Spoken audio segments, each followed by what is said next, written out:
వీధి కుక్కల దాడిలో గాయపడి కోమాలో ఉన్న ఓ చిన్నారికి భరోసా కల్పించారు సీఎం రేవంత్ రెడ్డి. నాగార్జున సాగర్ నందికొండకు చెందిన చిన్నారి హారిక ఇంటి ఎదుట ఆడుకుంటుండగా వీధి కుక్కలు దాడి చేశాయి. ఈ ఘటనలో తీవ్రంగా గాయపడి కోమాలోకి వెళ్లింది చిన్నారి. అప్పటి నుంచి ఆసుపత్రుల చుట్టూ తిరుగుతున్నా చిన్నారికి జబ్బు నయం కాలేదు. పేదరికంలో ఉన్న తమకు చిన్నారి వైద్య ఖర్చులు భరించే స్థితిలో లేమని హారిక తల్లి సిద్వాంతి ఆవేదన వ్యక్తం చేసింది. అయితే జపాన్ పర్యటనలో ఉన్న సీఎం చిన్నారి ఆరోగ్య పరిస్థితి గురించి తెలుసుకున్నారు. తక్షణమే చిన్నారి కుటుంబ సభ్యులతో మాట్లాడాలని అధికారులను ఆదేశించారు.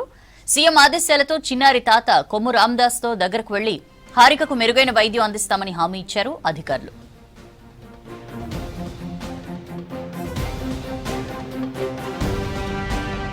నాకు 2 ఆడపిల్లలు. మా హస్బెండ్ చనిపోయారు. నేను కూలో నాలో ఏదో చేసుకుంటా పిల్లలని పోషించుకుంటా చూసుకుంటున్నాను.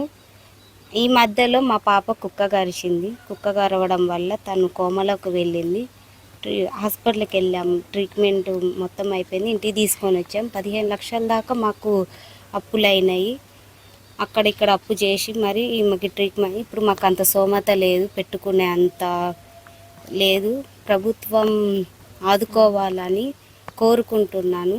మా పాపకి మంచి ట్రీట్మెంట్ అందియాలని సహకరించాలని కోరుకుంటున్నాను. ఆగస్టు 16న పిచ్చికుక్క దాడిలో గాయపడి ఈ రోజున ర్యాబిస్ వ్యాధితో బాధపడుతూ సంవత్సరాల నుంచి నిర్జీవంగా పడి ఉన్న సంఘటన.